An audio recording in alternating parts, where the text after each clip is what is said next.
At 5:40 p.m. on July 1, 1944, in a dim room of a country chateau west of Paris, Gerd von Rundstedt set down a pencil, unfolded a map, and picked up a telephone. Across the wire, from the Wolf's Lair deep inside East Prussia, Wilhelm Keitel waited on behalf of Adolf Hitler.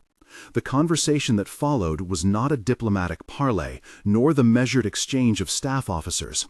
It was the blunt voice of a man whose career had been built on reading terrain, clocks, and the limits of armies. The line crackled. He spoke one sentence that has since been replayed in histories and memoirs. "End the war, you idiots." If that sounds like the language of despair, it was. It was also the language of a professional assessing capability against reality and refusing further veneer.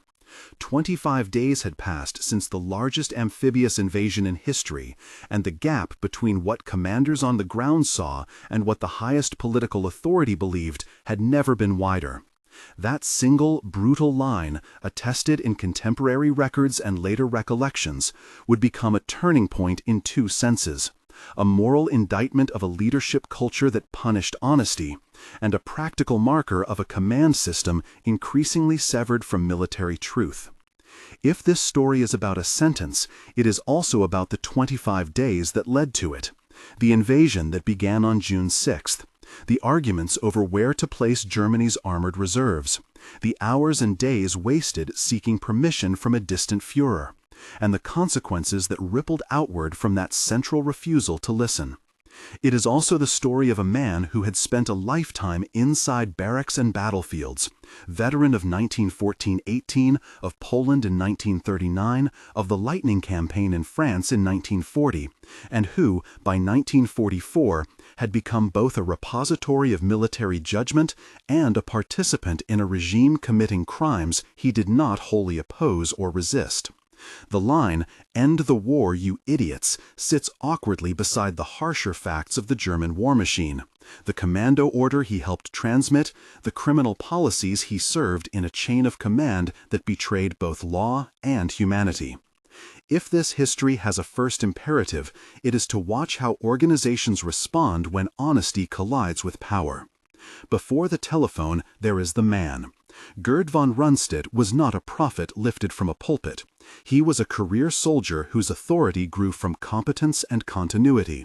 Born in the 1870s and shaped by the upheavals of the early 20th century, he was an officer who rose through the ranks on the meritocratic and conservative traditions of the old Prussian military. By the time Hitler remade Europe, Rundstedt had fought in the campaigns that established blitzkrieg as a military method: Poland in 1939 and the campaign in the West in 1940, where armored thrusts and operational art had rolled up defenses with a speed that stunned the continent. He was present at the conferences where strategy was argued and was promoted into the highest echelons of command. By 1944, he was one of Germany's most senior field marshals, the man formally responsible for the Western theater. That pedigree mattered. In an army, experience is a form of currency. Years on the ground translate into an ability to read supply lines, to judge the speed of a counterattack, to know when fuel and men are the real constraints. Colleagues and subordinates knew this. Allied commanders who faced him also recognized his intellect and his capacity to marshal forces. Yet pedigree can carry a paradox. The same institutions that produce disciplined professionals can also train them to defer to hierarchy, to prioritize obedience, even when the hierarchy has become morally bankrupt. Rundstedt's career therefore presents a double-edged pattern. He was a guardian of operational truth and at times an enabler of criminal policy. The record on the commando order is unambiguous and must be stated plainly. In October 1942, Hitler issued a directive that ordered captured Allied commandos to be executed rather than treated as prisoners of war. That order contravened the laws of war. When it was circulated through the chain of command, it passed through responsible figures, including Rundstedt. He transmitted the order to subordinate commanders. The transmission of an illegal order is not the same as its origin. But in a chain of command, responsibility attaches both to creation and enforcement. Later, when voices in the German generalship cautioned against fantasies of victory and urged a reckoning with reality, those same officers could not erase the moral weight of earlier compliance. This script will return to that tension, the coexistence of competence and complicity. To understand why a blunt command like "End the war, you idiots" had the resonance it did, the military situation in the weeks before and after D-Day must be understood in some detail. The Allies had built a massive invasion force in southern England. Months of planning culminated in a strategy not only of ships and soldiers, but of deception. Operation Fortitude, an elaborate program of fake radio traffic, phantom formations, and double agents, worked to convince the Germans that the main assault would fall at the Pas de Calais, the narrowest crossing to the continent. In truth, the Allies aimed for Normandy. Fortitude succeeded in sowing doubt inside German intelligence and command circles, shaping the location and readiness of reserves. On paper, the German western defenses still looked formidable. Fortifications, coastal guns, and infantry divisions dotted the shoreline. But the material picture concealed deeper failures. The Luftwaffe no longer controlled the skies over the Channel and northern France in the same way it had earlier in the war. Allied naval and air superiority meant that German supply and movement were constrained. He was present at the conferences where strategy was argued and was promoted into the highest echelons of command. By 1944, he was one of Germany's most senior field marshals, the man formally responsible for the Western theater. That pedigree mattered. In an army, experience is a form of currency. Years on the ground translate into an ability to read supply lines, to judge the speed of a counterattack, to know when fuel and men are the real constraints. Colleagues and subordinates knew this. Allied commanders who faced him also recognized his intellect and his capacity to marshal forces. Yet pedigree can carry a paradox. The same institutions that produce disciplined professionals can also train them to defer to hierarchy, to prioritize obedience, even when the hierarchy has become morally bankrupt. Rundstedt's career, therefore, presents a double-edged pattern. He was a guardian of operational truth and at times an enabler of criminal policy. The record on the commando order is unambiguous and must be stated plainly.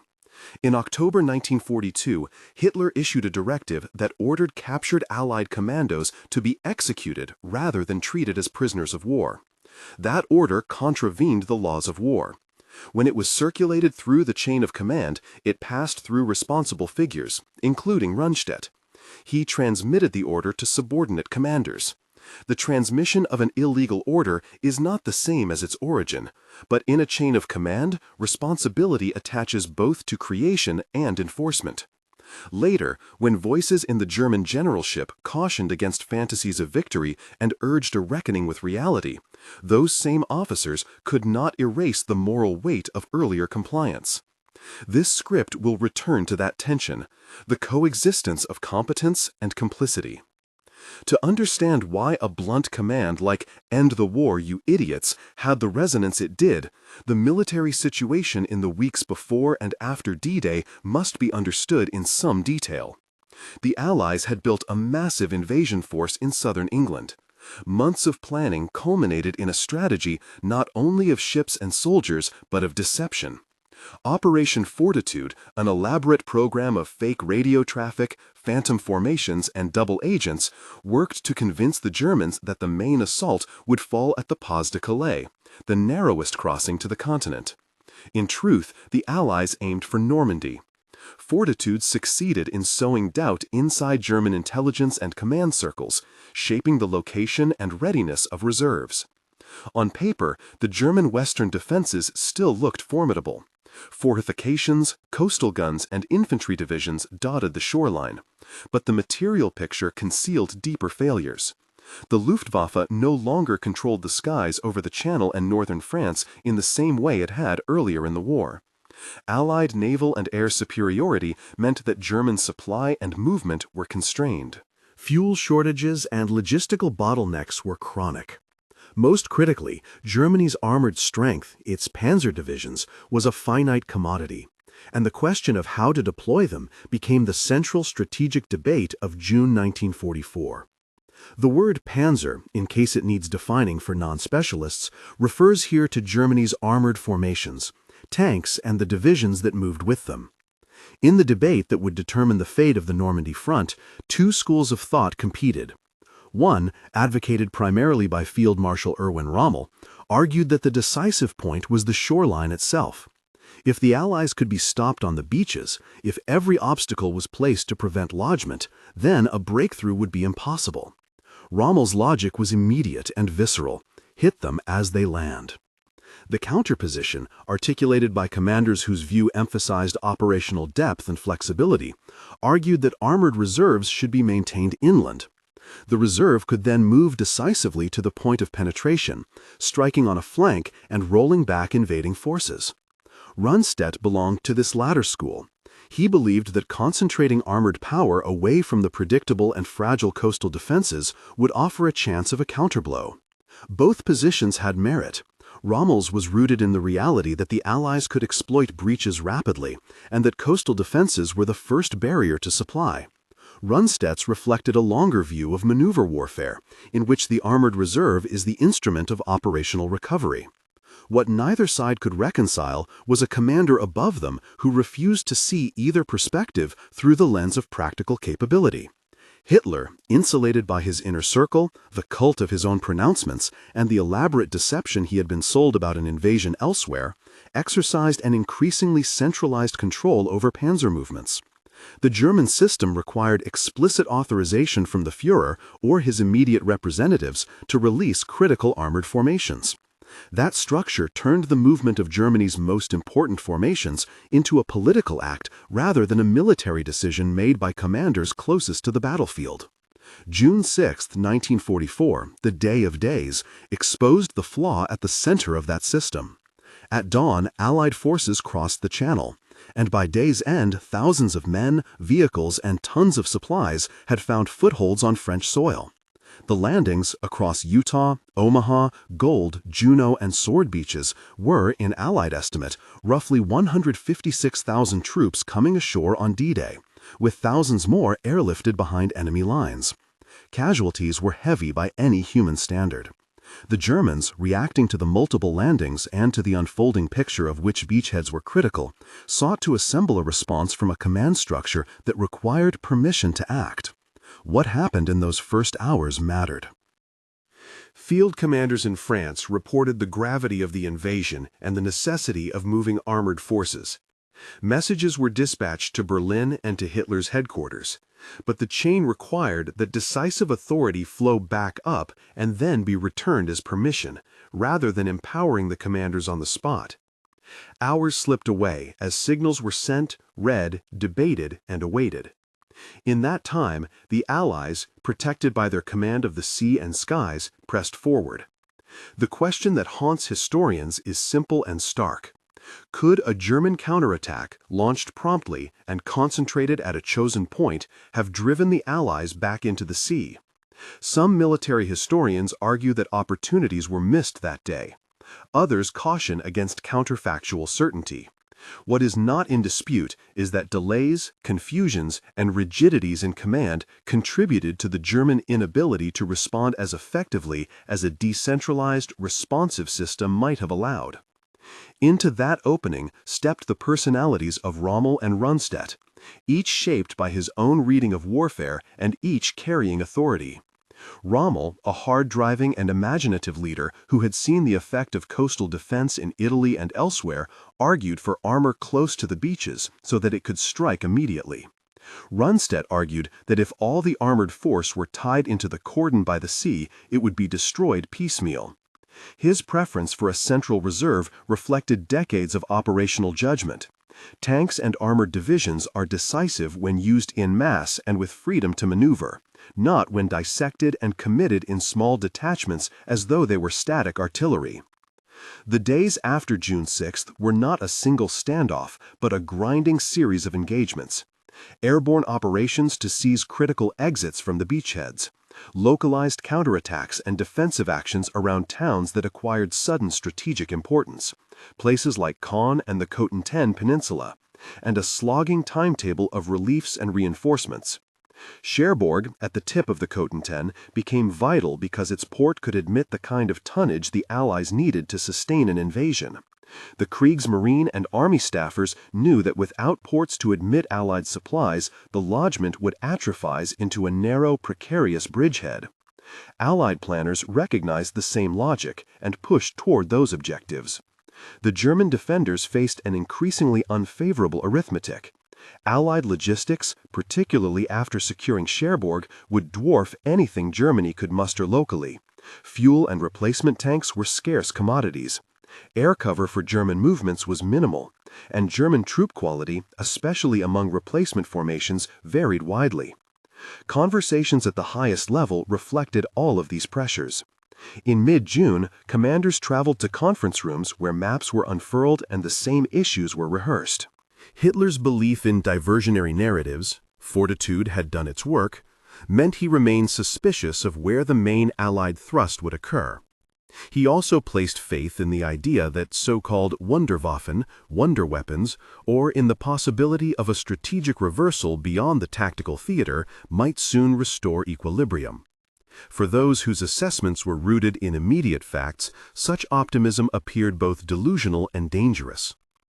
As the month wore on, the situation on the ground did not stabilize. Caen, a city Rommel had feared would become an anchor for Allied operations, resisted capture and became a bloody focal point. Cherbourg resisted siege dynamics and fell only after a protracted fight that cost both sides dearly. Airborne forces took critical positions inland but could not by themselves secure the coastal lodgements.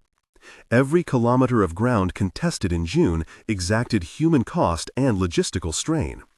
The German staff in Paris and in the field forwarded reports. The Wolfslair answered with decisions that often arrived late or not at all. It is against this background of clogged rivers of command and of the fog of war thickened by political delusion that Rundstedt made his plea. He was not a lone voice crying in a vacuum. He was a senior commander who had watched the flow of events and come to a professional judgment about what would or would not succeed. To the extent that his statement was moral, as in a call to cease the madness of grinding on in the face of strategic collapse, it carried an ethical edge. To the extent that it was practical, it was an admittance that Germany lacked the breadth of force, fuel, and air cover to expel the invaders from Normandy. The bluntness of "end the war, you idiots" can be read as contempt for the political mechanisms that prevented necessary military decision-making. But it must be read alongside the complicating fact that Rundstedt had participated, earlier in the war, in the machinery of criminal orders. Historians debate the tone and intention of Rundstedt's July 1 remarks. Some view them as the culmination of a frustrated professionalism finally unmasked. Others caution against reading them as moral conversion, noting that criticism of strategic management is not inconsistent with prior obedience to criminal policies. What matters for our narrative is the effect. In a system where dissent was risky and directness could be punished, such an explicit demand to stop proved perilous. The moment in the chateau on July 1 unfolded as a small, intense drama. The room was lit by late-afternoon sun. Maps lay like topography of fate. Staff officers peered at railheads and unit markers. The telephone was a thin, bright thread to a seat of power thousands of kilometers away. Keitel's voice, speaking for Hitler, represented not just one man, but the political authority that could override military judgment. Rundstedt's reply cut that thread. The remark was not theatrical flourish. It was a calculation and a condemnation. What happened immediately after that line cannot be recounted without care. It was not simply that one man lost his temper and nothing followed. The culture of the regime had mechanisms to neutralize inconvenient truths. In a system that fused political will with military command, pronouncements like Rundstedt's carried the threat of being portrayed as defeatism, an accusation that, in the Nazi lexicon, was dangerous and often fatal. In the days that followed, commanders who were candid about Germany's predicament found themselves marginalized, dismissed, or worse. The apparatus of repression and retribution in the wake of July would operate not just against conspirators, but against anyone who undermined the official narrative of possible victory. This is the point where the narrative forks into the immediate human reaction, anger, bewilderment, perhaps grudging respect, and into the institutional consequences that would shape the next chapter. It is also where moral complexity tightens. These were not merely abstract disciplinary actions. They presaged real human costs. Dismissals that eroded professional oversight, purges that removed experienced hands from key posts, and a political climate that would drive some into conspiratorial resistance and others into despair. Even in this moment of tension, historians urge restraint about assigning singular causation. One sentence did not single-handedly lose the war for Germany. The systemic rupture between political fantasy and military reality had roots extending back years. Yet the phone call crystallized a pattern. It exposed how the flow of information had been poisoned by fear and deference, how the operational tempo had been strangled by a need for authorization from a distant locus of power, and how those who spoke inconvenient truth became targets. There is a further human layer to the scene that historians try not to flatten. The staff officer who annotated the map, the chief signaler who logged messages, the adjutant who bore news between desks. War is made of such small labor, and bureaucratic friction happens on their shoulders. On June 6th and in the weeks thereafter, their work extended and delayed decisions, a mundane but deadly choreography of papers and permissions. Rundstedt had seen that choreography for decades. His impatience was partly the impatience of a man who had watched the same mistakes replay for years in different uniforms and under different flags. And yet, at the same time as we watch his exasperation, we must not lose sight of the crimes that formed the environment in which these debates occurred. The German military was not an autonomous, morally clean organization operating beside the Nazi regime. It was deeply entangled in the politics and criminal policies of that state. When orders like the Commando Order or the harsher edicts against civilians and partisans were issued, the Wehrmacht's chain of command transmitted and sometimes enforced them. Any account that emphasizes operational competence while ignoring legal and moral complicity would be incomplete. For the viewer, this is where an uncomfortable question is posed. How do we evaluate professional competence inside a criminal regime? Does the possession of expertise mitigate involvement in wrongdoing, or does it deepen responsibility because professionals know better? This is not a rhetorical exercise alone. It is the ethical core around which the story of July 1 revolves. After that afternoon phone call, uncertainty multiplied. Rundstedt's bluntness left an imprint both inside the Western Command and at the Wolf's Lair. The political center bristled at being told to stop a fight it had publicly declared necessary. The military network braced for repercussions. In private staff conversations, phrases like defeatism and dereliction circulated with the weight of formal charges. Some officers whispered about the need to remove those whose words might erode morale. Others debated the prudence of continuing to obey a command system that punished truth. Outside the command rooms, soldiers continued to fight for every hedgerow and village. The physical cost of delay and indecision fell on them, on the French civilians caught between armies, and on the broader populations who would face the ravages of prolonged occupation and eventual retreat. Each decision taken in smoke-filled rooms had human consequences, measured in lost lives, shattered towns, and families uprooted from their homes.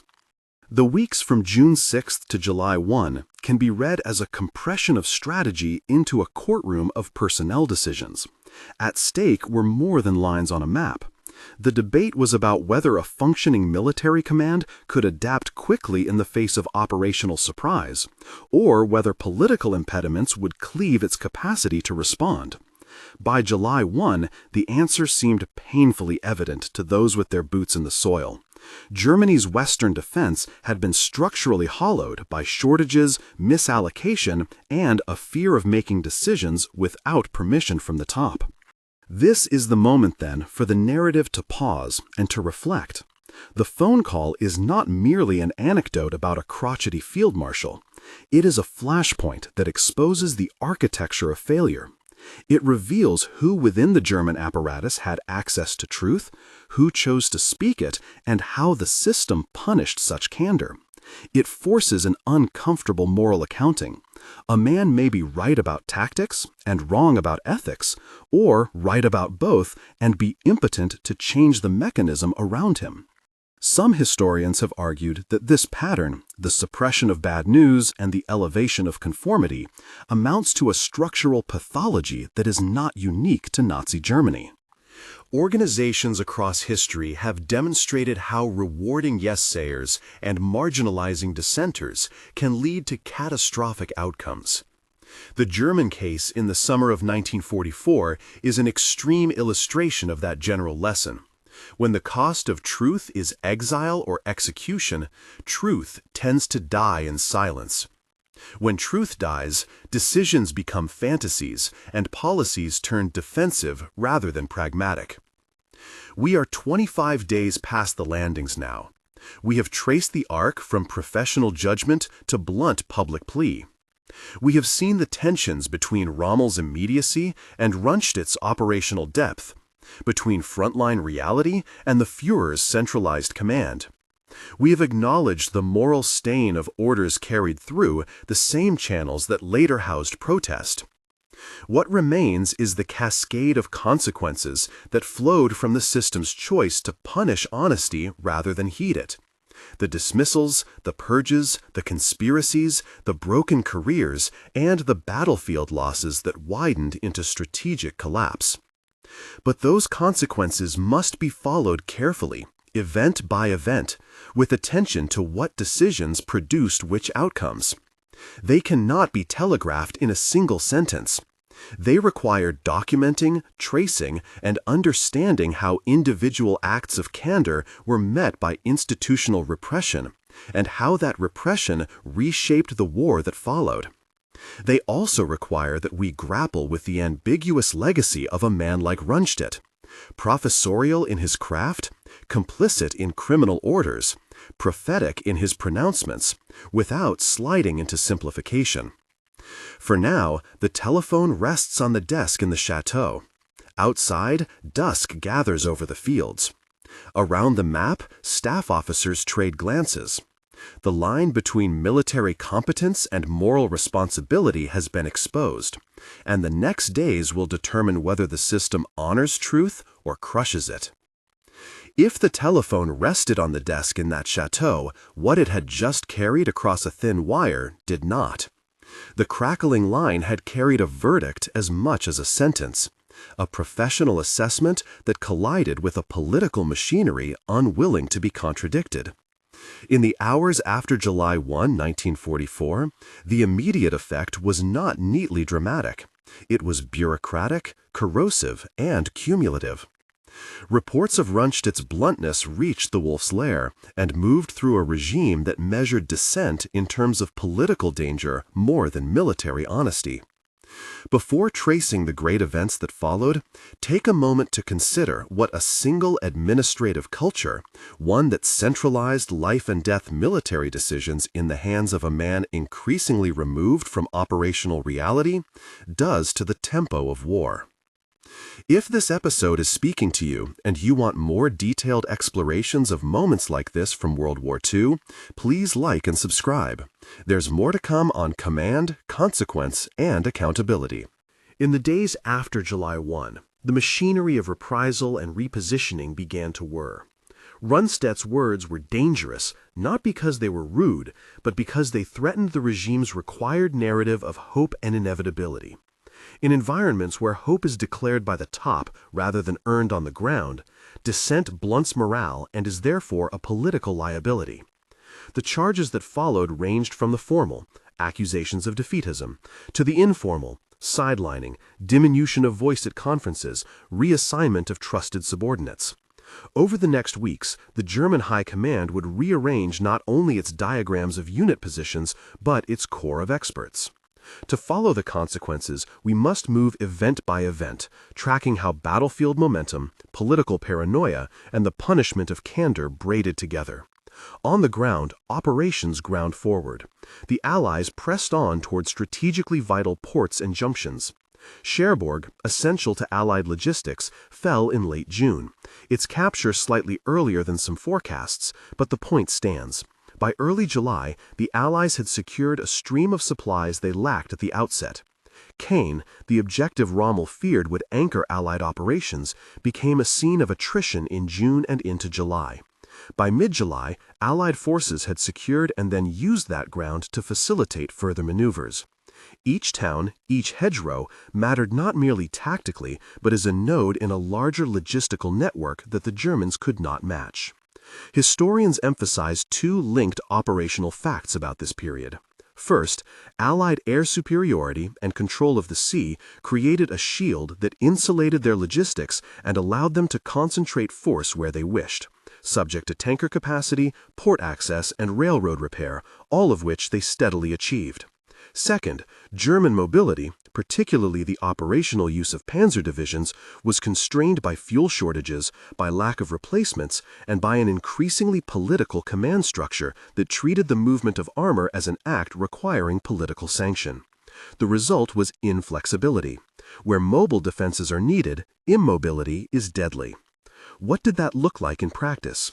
Field commanders in Normandy repeatedly signaled the need for decisive movement, concentration of armor at points of penetration, swift counterattacks before Allied supply lines hardened, and flexible use of what was left of their mobile reserves.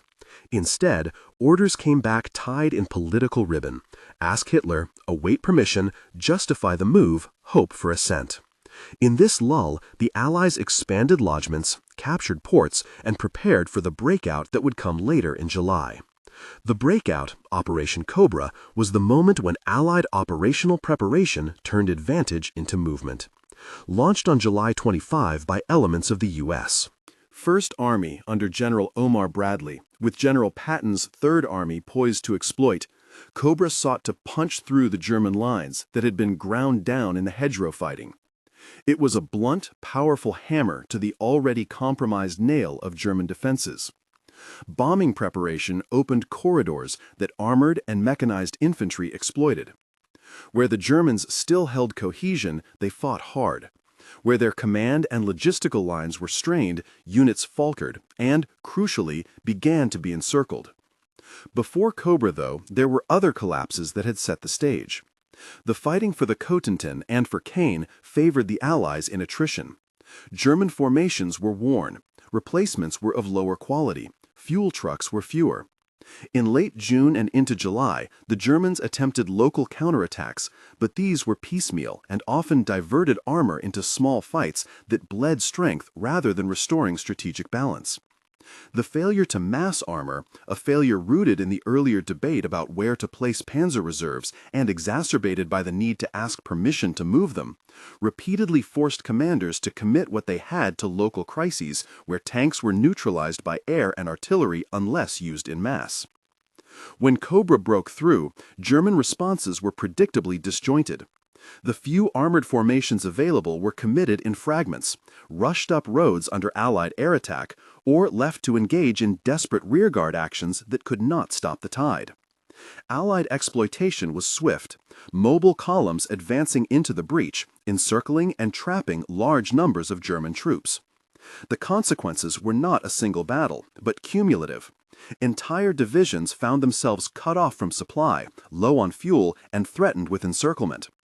The Falaise pocket in mid-August, what some historians call the Falaise Gap, crystallized the disaster. Allied forces from east and west closed a pocket that trapped German units in a collapsing sausage of front. The encirclement was not perfect, some units escaped, but the destruction of formations, the capture of equipment, and the death toll were, in aggregate, devastating for the Western Front. Tens of thousands of German soldiers were killed, wounded, or captured. Whole divisions ceased to exist as cohesive fighting forces. The loss of men, material, and maneuver space accelerated a strategic collapse that could no longer be repaired by local improvisations. Parallel to these battlefield reverses were political convulsions inside Germany. The July 20 plot, an assassination attempt on Hitler orchestrated by elements of the German officer corps and civilian resistors, exploded into the public sphere and into an already paranoid Führer's worst fears. When the bomb failed to kill Hitler, the regime's response was brutal and comprehensive. Show trials, executions, imprisonments, and a purge that decapitated many of the military's more independent voices. Conspirators such as Colonel Claus von Stauffenberg were executed. Others were arrested or executed in the months that followed. The climate hardened. The lesson was unmistakable. Political dissent equaled treason, and the price for divergence from the official line was life or ruin. That purge did more than remove conspirators. It removed experience. Officers who might have pushed for pragmatic retreats, for negotiated local truces to preserve forces, or for reorganization were silenced. Trust within the officer corps frayed. Some commanders, fearing implication by association, over-enforced loyalty to the center. The net effect was a further reduction in the ability of the German military to adapt, to decentralize decision-making, or to risk the candid assessments that might have led to cost-reducing withdrawals. The human cost of this political response was immense and not limited to the executed. Some commanders, facing humiliation or impending arrest, took their own lives. Others were removed from posts and replaced by men chosen more for political reliability than battlefield competence. The removal of veterans and the promotion of yes-men are classic mechanisms by which organizations hollow out expertise, and in this case, the result was fatal at the strategic level. The Wehrmacht, already compromised by the moral crimes it had abetted, now lost more of the professional autonomy that had, at times, allowed for disciplined military judgment separate from political theater. Erwin Rommel's trajectory provides a pointed example of the intersection between battlefield reality and political catastrophe. Wounded in mid-July, he suffered injuries in a car accident on July 17. Rommel's name would later be implicated, fairly or unfairly, by the conspirators and by those who sought either to defend or to distance themselves. In October 1944, when the regime formally accused him of being sympathetic to the plot, Rommel was given the option to take his own life in return for a state funeral for his family. He chose suicide.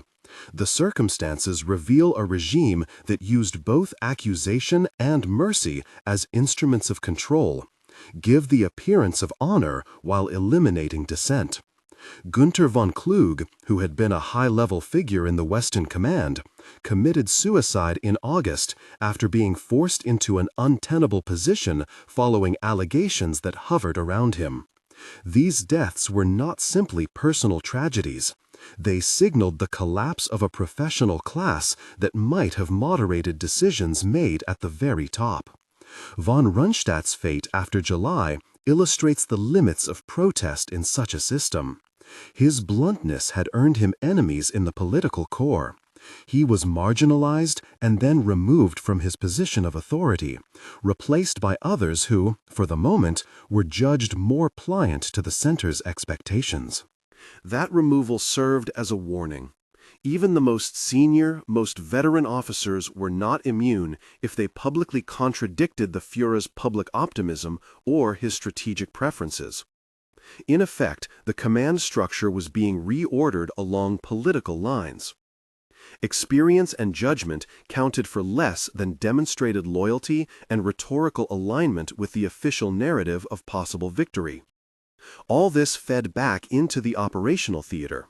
With experienced commanders sidelined or executed, and with mobility and fuel ever more scarce, the German High Command began to look for alternatives to blunt attrition. The most notorious of these was Hitler's own decision-making. Rather than accept the narrowing options of defense and negotiated local withdrawals, he pursued grand gambits.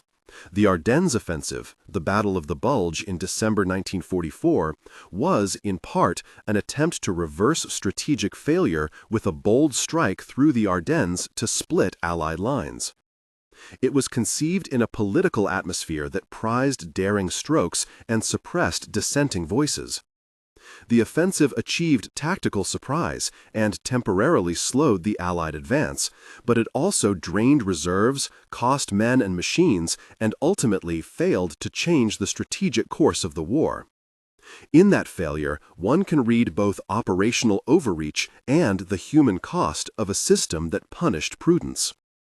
By the winter and spring of 1945, the Western Front was a shadow of what it had been. Allied armies crossed the Rhine, advanced into the heartland of Germany, and the Wehrmacht collapsed into defensive scraps. The disintegration was not instantaneous. It was a sequence of losses: men, fuel, command continuity, moral authority, each of which fed the next.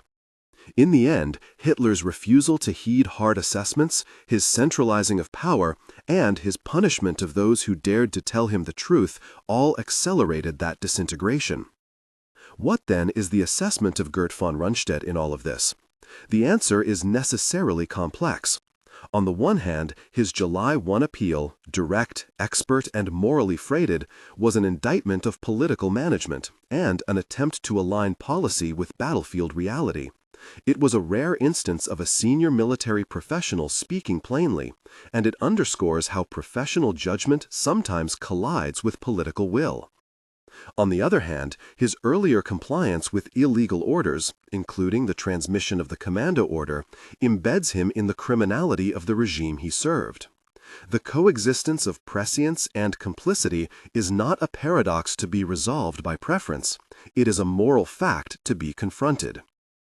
Historians reflect that this duality is common for professionals who serve criminal states.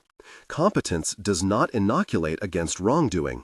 Indeed, expertise may make the consequences of obedience more weighty. Scholars debate whether officers like Rundstedt were constrained by the realities of their time, by coercion, by the pervasiveness of Nazi ideology, by the perils of resistance, or whether agency existed that they chose not to use. Some argue that structural pressures and personal risk limited options. Others note that there were acts of refusal and obstruction within the Wehrmacht, even if isolated, and that those acts carried consequences that some officers were willing to bear. The historical consensus leans toward complexity rather than absolution. Competence, coupled with complicity, deserves neither romanticization nor simplistic condemnation. There is another layer to this evaluation that is organizational rather than purely moral. Rundstedt's warning and its fate illustrates a systemic pathology. Organizations that centralize authority while criminalizing candid assessment create an environment where information is distorted. Good news rises, bad news is suppressed. Decision-makers receive a filtered stream of affirmations rather than a field of options. That filtering produces decisions not anchored in reality, but in a curated narrative that serves political ends. The German High Command's insistence on funneling authorization, the personality cult around a single leader, and the punitive reaction to candid officers created precisely the conditions in which strategic errors multiplied. This is not a problem limited to Nazi Germany. It is a general feature of governance. Historians and organizational theorists point to similar dynamics in corporate disasters, failed public policies, and military debacles across eras. When dissent is risky, organizations become blind to their own vulnerabilities. The summer of 1944 is therefore both historically specific and a general case study. The cost of punished honesty is not only moral, it is practical, measured in lives lost and fortunes ruined. Returning to the chateau on July 1, it is worth imagining the scene again in its human scale. The map lay open, the telephone lay quiet. Rundstedt's staff, the adjutant, the signalers, the clerks who logged the call, all of them continued their work under the weight of a command that was fraying.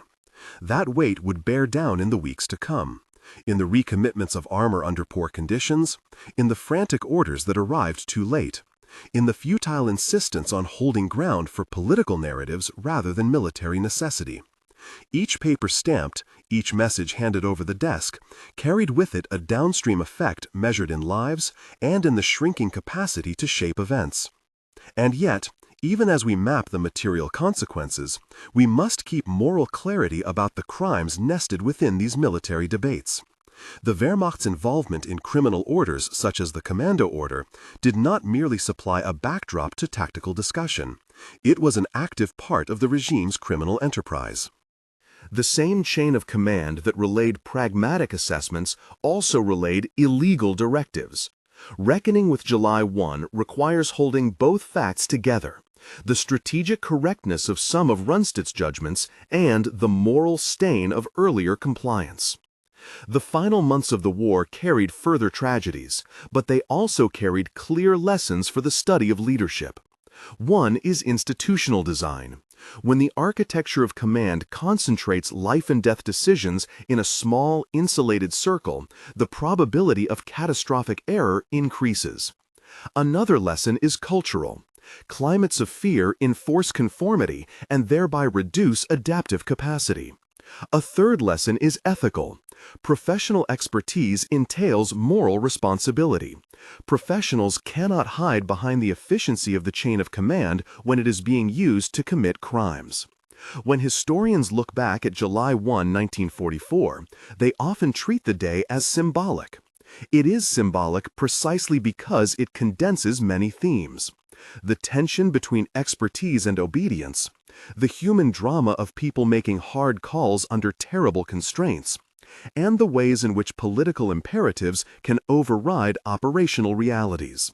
The sentence, sharp, vulgar, and blunt, resonates because it is at once a tactical judgment and a moral challenge. It confronts viewers with the question: what should a professional do when professional judgment conflicts with political will that is itself criminal or delusional? For leaders, for institutions, for citizens, the question matters beyond history. The German case shows how costly it is to punish truth. When good news is rewarded and sobering assessments are punished, organizations drift toward fantasy. When fantasy governs strategy, catastrophe follows. There is, finally, a personal residue to consider. The officers who spoke truth in the summer of 1944 did so at cost. Some paid with careers, others with lives. Some were later honored by those who opposed the regime, others are remembered with more ambiguous judgment because of their prior roles. The moral ledger is uneven. The story refuses tidy closure because human choices in terrible systems rarely produce clean moral accounts. So where does that leave the viewer? The answer is not an indictment of one man, but an invitation to sustained reflection. If a seasoned field marshal, hardened by decades of war, could look at the map, do the arithmetic, and say, "End the war, you idiots," why did that judgment fail to alter events? Because the architecture of power made truth costly. Because the regime had engineered mechanisms to filter inconvenient information. And because, in moments of national crisis, the confluence of political delusion and procedural paralysis can transform tactical defeats into strategic collapse.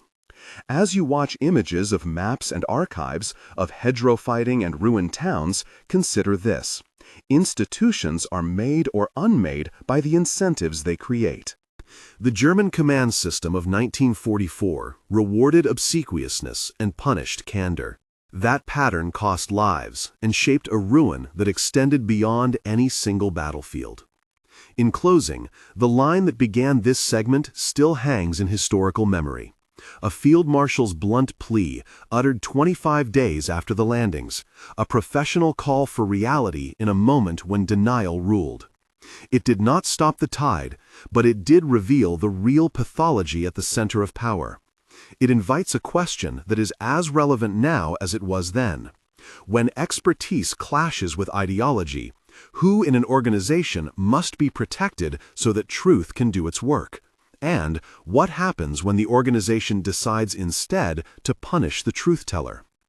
If this examination raised questions for you about leadership, accountability, or the ethics of professional duty, leave a comment with where you're watching from and what part of the story you found most striking. And if you want the next deep dive into command decisions and their consequences, subscribe and we'll continue to unpick the moments where judgment met power and what happened when it lost.